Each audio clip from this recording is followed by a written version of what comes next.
नमस्कार section news centre पर आप सभी का स्वागत है।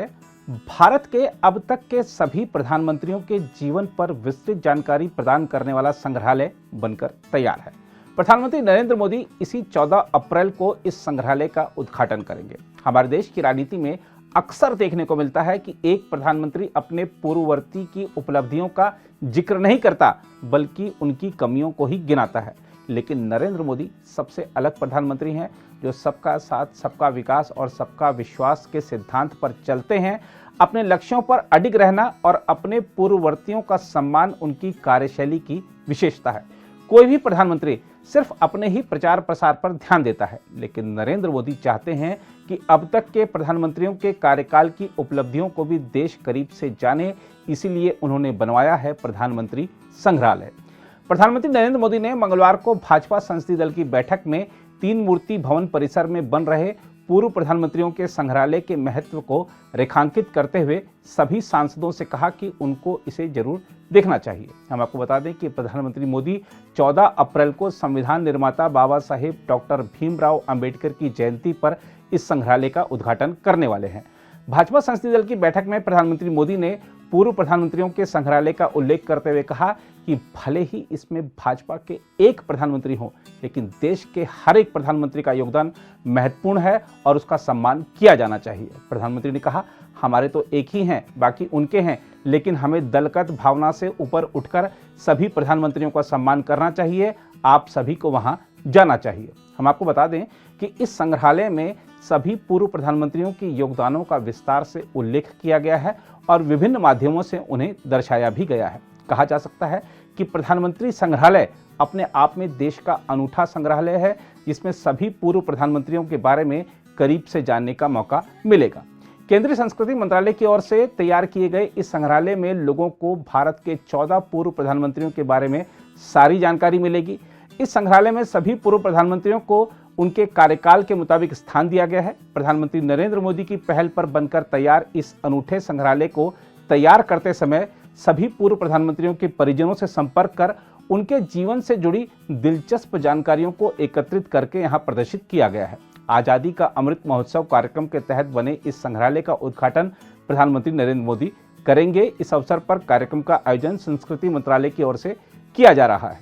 पूर्व प्रधानमंत्री संग्रहालय में लोग देश के प्रथम प्रधानमंत्री पंडित जवाहरलाल नेहरू के साथ ही अब तक के सभी प्रधानमंत्रियों के भाषण भी सुन सकेंगे। इसके लिए संस्कृति मंत्रालय ने प्रसार भारती से सभी प्रधानमंत्रियों के भाषणों की रिकॉर्डिंग खरीदकर यहां उपलब्ध कराई है। अब तक के प्रधानमंत्रियों ने चाहे देश में भाषण दिया हो या विदेश में, उनके भाषणों के सभी संकलन यहां सुने जा सकेंगे। हम आपको बता दें कि इस संग्रहालय में देश के पहले प्रधानमंत्री पंडित जवाहरलाल नेहरू के अलावा देश के कार्यकारी प्रधानमंत्री रहे गुलजारी लाल नंदा, लाल बहादुर शास्त्री, इंदिरा गांधी, मोरारजी देसाई, चरण Singh, Rajiv Gandhi, VP Singh, Chandrashekhar, PV Narasimha Rao, Atal Bihari Vajpayee, HD Deve Gowda, Indra Kumar Gujral, Manmohan Singh और वर्तमान प्रधानमंत्री नरेंद्र मोदी के भाषण सुने जा सकेंगे। प्रधानमंत्री संग्रहालय में देश के प्रत्येक प्रधानमंत्री को समर्पित एक गैलरी है, जिसमें उनके कार्यकाल की उपलब्धियां, उनके कार्यकाल में हुए करार, उनके विदेशी दौरे तथा उनके जीवन से जुड़ी बड़ी बातें शामिल हैं। इस संग्रहालय के निर्माण के पीछे मोदी सरकार की मंशा यह भी थी कि आने वाली पीढ़ी अपने सभी पूर्व प्रधानमंत्रियों को करीब से समझ सके और देश के लिए किए गए उनके योगदान को जान सके। साथ ही इसके निर्माण से राजनीतिक विषयों पर शोध करने वालों को भी काफ़ी मदद मिलेगी। इसके अलावा अब तक के प्रधानमंत्रियों के बारे में बातें तो सभी करते हैं, लेकिन उनकी यादों को सहेजने का काम नहीं किया गया था। इसलिए मोदी सरकार ने इस संग्रहालय को बनवाया ताकि पूर्व प्रधानमंत्रियों के जीवन से लोग सीख ले सकें। हम आपको बता दें कि पंडित नेहरू की याद में बने नेहरू संग्रहालय में ही यह प्रधानमंत्री संग्रहालय बनाया गया है। सूत्रों के मुताबिक इस संग्रहालय का निर्माण 271 करोड़ रुपए की लागत से करवाया गया है। उधर जैसा कि हमने आपको शुरू में बताया था कि भाजपा संसदीय दल की बैठक में प्रधानमंत्री ने इस संग्रहालय में सभी को जाने के लिए कहा था।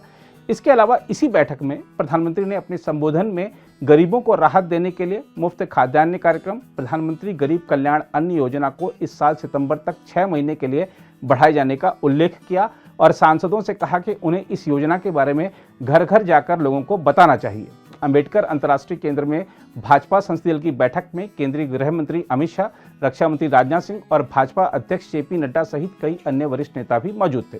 बैठक के बाद संसदीय कार्य राज्य मंत्री अर्जुन राम मेघवाल ने पत्रकारों को बताया कि सांसदों ने खाद्यान्न योजना के विस्तार के लिए प्रधानमंत्री का आभार जताया। आज भाजपा संसदीय दल की बैठक थी और इस बैठक में भाजपा संसदीय दल ने जो प्रधानमंत्री गरीब कल्याण अन्न योजना जिसका विस्तार किया है प्रधानमंत्री जी ने, उसका भाजपा संसदीय दल ने प्रधानमंत्री जी का आभार प्रकट किया। जो एक उद्देश्य है कि कोई भी भूखा नहीं रहे और गरीबों के प्रति जो हमदर्दी है प्रधानमंत्री जी का, उस भाव को इस योजना के विस्तार में प्रकटीकरण प्रतीत होता है। दूसरा विषय, जब प्रधानमंत्री जी का संबोधन हुआ तो बड़ा विषय आया सामाजिक न्याय। हमें सभी सांसदों को ये कहा गया है, राष्ट्रीय अध्यक्ष जी के द्वारा भी और प्रधानमंत्री जी के द्वारा भी, कि 6 अप्रैल से 14 अप्रैल के बीच में,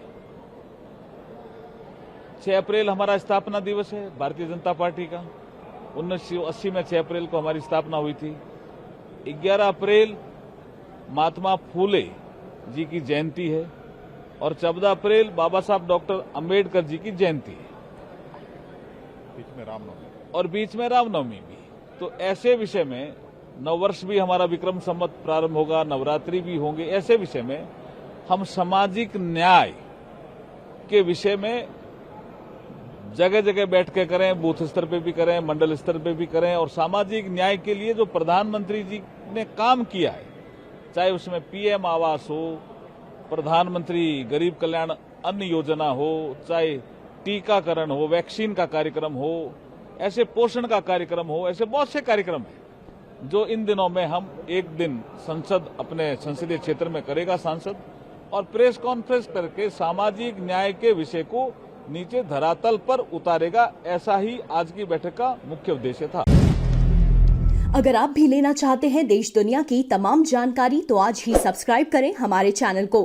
साथ ही नीचे दिए बेल आइकन को जरूर दबाएं ताकि हर अपडेट आप तक पहुंच सके।